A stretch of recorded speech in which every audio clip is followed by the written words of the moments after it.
Winning at life is not about domination, comparison, or collecting symbols of status, but about mastering the only domain truly within your control, your mind. And Stoicism offers perhaps the most practical, battle-tested blueprint ever designed for that mastery, because it begins with a radical shift in perspective. You do not control events, outcomes, other people's opinions, or the randomness of fortune, but you absolutely control your judgments, your effort, your discipline, and your character. And once this distinction becomes the foundation of your thinking, anxiety begins to weaken and power begins to consolidate internally rather than externally.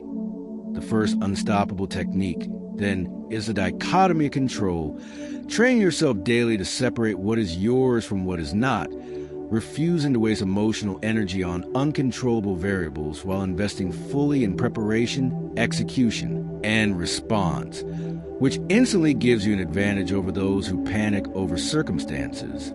The second technique is voluntary discomfort, deliberately practicing small hardships, cold showers, disciplined routines, physical exertion, digital restraint, so that when real adversity strikes, it feels familiar rather than catastrophic, because the Stoic does not wait for life to test him. He tests himself in advance.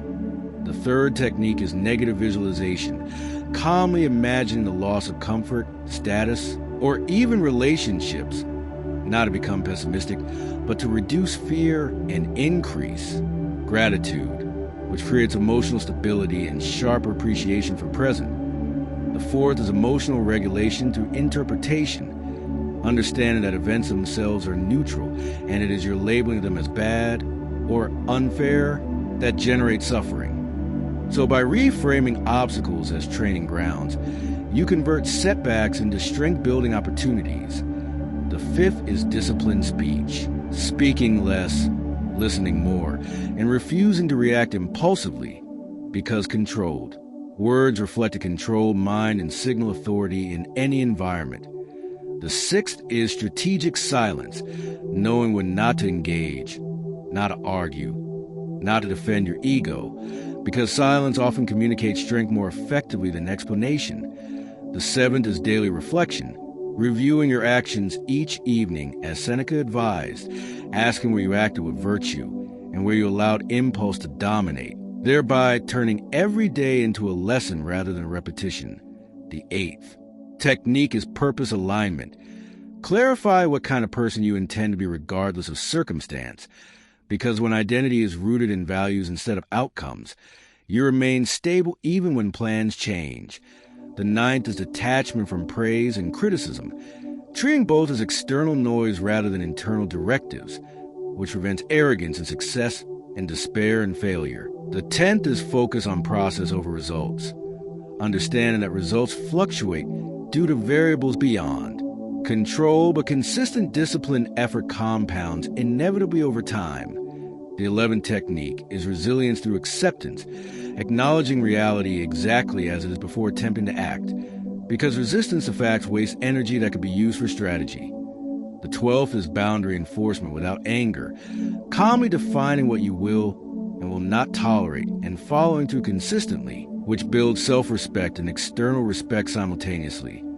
The 13th is mastering desire, limiting unnecessary wants so that your happiness is not dependent on constant acquisition, thereby creating independence from consumer culture and social comparison. The 14th is cultivating gratitude as a mental habit, recognizing that much of what you already possess was once something you hoped for, which stabilizes mood and sharpens perspective. The 15th is practicing courage in small acts daily, speaking truth calmly, making difficult decisions promptly, confronting challenges directly, so that bravery becomes normalized rather than rare. The 16th is building mental endurance by staying with discomfort instead of escaping it, whether that discomfort is boredom, criticism, or uncertainty, because endurance expands capacity. The 17th technique is self-discipline and routine, waking and working with consistency regardless of mood, understanding that motivation is unreliable but discipline is sovereign. The 18th is cultivating inner independence, ensuring your sense of worth does not hinge on validation, applause or social approval, which frees you to act according to principle rather than popularity. The 19th is maintaining long-term perspective, remembering that today's crisis will shrink with time and that life itself is finite, which reduces drama and increases urgency for meaningful action. And the 20th, perhaps the most powerful of all, is embodying virtue as the ultimate metric of success, wisdom in decisions, courage in adversity, justice in relationships, and temperance in desires. Because Stoicism teaches that external achievements without internal virtue are hollow victories, while inner excellence remains unshaken by fortune's shifts. When these 20 techniques operate together, they create an unstoppable framework, not because they eliminate hardship, but because they transform hardship into fuel, shifting your locus of power inward where it cannot be confiscated, criticized away, or destabilized by unpredictable events. And as you internalize these principles, you begin to notice subtle yet profound changes. Anxiety diminishes because you no longer attempt to govern the uncontrollable. Confidence strengthens because your standards depend on effort rather than applause. Focus sharpens because distractions lose emotional leverage. And relationships improve because you respond rather than react. Winning at life, in the Stoic sense, is not about having a perfect path, but about maintaining a steady mind regardless of terrain. Not about dominating others, but about mastering impulses. Not about guaranteeing outcomes, but about guaranteeing character. And this internal shift radiates outward into career, leadership, health, and influence because people instinctively trust and respect those who remain calm under pressure and consistent under temptation. Over time, the compound effect of daily reflection, disciplined action, voluntary hardship, and emotional regulation builds what can only be described as psychological armor, not rigid or cold, but resilient and adaptive, allowing you to bend without breaking, to advance without arrogance, and to endure without bitterness. And perhaps the greatest hidden advantage of Stoic living is clarity, because when you're no longer distracted by envy, comparison, fear of judgment, or obsession with outcomes, your mind becomes sharper, decisions become cleaner, and energy becomes concentrated on what truly matters, creating momentum that feels almost unfair compared to the scattered efforts of those ruled by impulse. In this way, Stoicism does not promise a life free from challenge, rejection, loss, or unpredictability, but it does promise something far more valuable: the ability to remain internally undefeated, to convert adversity into advantage, to stand steady when others collapse, and to define success not by what you accumulate, but by who you become. And when you live from this foundation consistently, winning ceases to be a moment and becomes a state of being, a quiet, enduring strength that no circumstance can overthrow. Winning at life through Stoicism deepens when you realize that mastery is not a single breakthrough, but continuous refinement of perception, behavior, and intention. And so part 2 is not about adding complexity, but about sharpening application, because knowledge without embodiment changes nothing. And the Stoic path demands embodiment above all. The 21st technique, therefore, is radical responsibility, the refusal to blame circumstances, upbringing, luck, or other people for your current state, understanding that while you may not be responsible for every event that shaped you, you are responsible for your response now, and that shift from blame to ownership instantly transfers power back into your hands. The 22nd technique is strategic patience, recognizing that meaningful achievements, financial stability, physical strength, respected reputation, deep relationships, compound slowly and require sustained discipline. And by training yourself to think in years, rather than days, you immunize yourself against impulsive decisions that sabotage long-term victory. The 23rd is perception control under pressure, where instead of asking, "Why is this happening to me?" you ask, "What is this training me for?" transforming stress into rehearsal for greater responsibility. The 24th technique is selective association, consciously choosing to spend time with people who elevate standards rather than normalize excuses, because environment subtly programs behavior, And the Stoic understands that character is influenced by proximity. The 25th is emotional neutrality toward temporary highs, refusing to become intoxicated by praise, profits, or popularity, because what rises quickly can fall quickly, and emotional moderation preserves clarity. The 26th technique is calculated boldness, acting decisively once preparation is sufficient, rather than waiting for perfect certainty, since perfection is illusion that breeds stagnation. The 27th is internal validation, developing standards so clear and self-defined that external approval becomes optional rather than necessary, which creates a quiet independence that others interpret as strength. The 28th technique is discipline recovery, resting strategically without guilt so that energy is renewed intentionally rather than depleted recklessly, because burnout is not a badge of honor, but a failure of balance. The 29th is truth alignment, ensuring your words, actions, and private thoughts are consistent, eliminating internal friction and cognitive dissonance, which frees enormous mental energy. The 30th technique is adversity rehearsal, mentally preparing for potential setbacks in business, relationships, or health, so that if they occur, you respond with readiness instead of shock. The 31st is value-based decision-making, filtering opportunities not by immediate reward, but by whether they align with your principles, thus preventing success that corrupts character.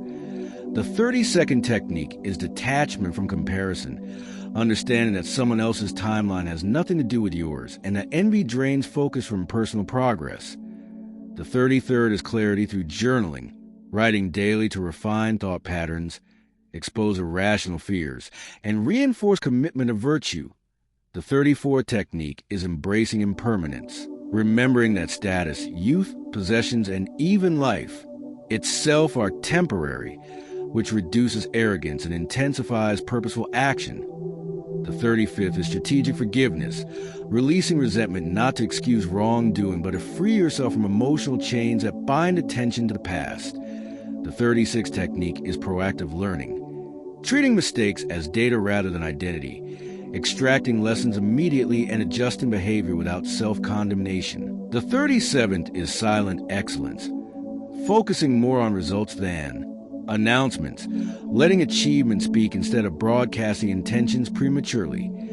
The 38th technique is disciplined optimism, choosing constructive interpretation without denying reality, combining hope with preparation. The 39th is ego minimization, recognizing that the ego seeks validation, comfort, and superiority, while the Stoic seeks growth, truth, and contribution. And the 40th technique is legacy awareness, asking regularly what kind of impact your actions create beyond immediate gratification. Because when decisions are filtered through long-term meaning, trivial distractions lose power. As these additional principles integrate with the first 20, a deeper transformation unfolds, one where external volatility no longer dictates internal state, where financial fluctuations do not destabilize self-worth, where criticism does not shatter identity, and where praise does not inflate ego, creating a stability that feels almost immovable. This stability generates momentum, because when fear of loss decreases and attachment to outcomes softens, risk becomes calculated rather than paralyzing, and bold action becomes sustainable rather than reckless. Gradually, others begin to notice a difference, not necessarily in louder achievements, but in steadiness, in measured responses, in the absence of drama, in the refusal to gossip, complain, or overreact. And this consistency builds trust, influence, and opportunity. Leadership emerges naturally from composure, because people gravitate toward those who remain calm during uncertainty, and calm is contagious. Moreover, the Stoic approach to winning reshapes failure itself, reframing it as feedback rather than finality. So each setback becomes refinement instead of retreat, and over time this compounding resilience outpaces raw talent, because talent without discipline collapses under pressure, while disciplined resilience adapts and persists. Another subtle shift occurs in how you experience desire, as you begin to want less but achieve more, since energy once scattered across countless impulses becomes concentrated on meaningful goals, producing depth instead of distraction. Even relationships improve. Because when you no longer seek others to fill internal voids, interactions become grounded in mutual respect rather than dependency. Financial decisions become calmer because fear-driven spending decreases and long-term planning increases.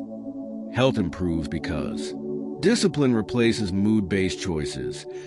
Productivity increases because focus is trained rather than accidental. And through all of this, the core Stoic truth remains unchanged. You cannot control the waves, but you can master your steering.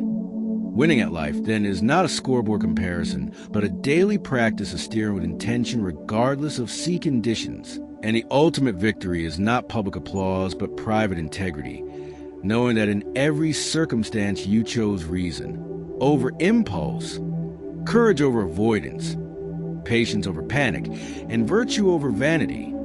When you embody this consistently, success becomes sustainable rather than fragile. Confidence becomes grounded rather than performative, and peace becomes stable rather than conditional. And in that state, you discover something profound. The greatest competitive advantage in a chaotic world is an unshakable inner order. And once that order is established, nothing external can truly defeat you.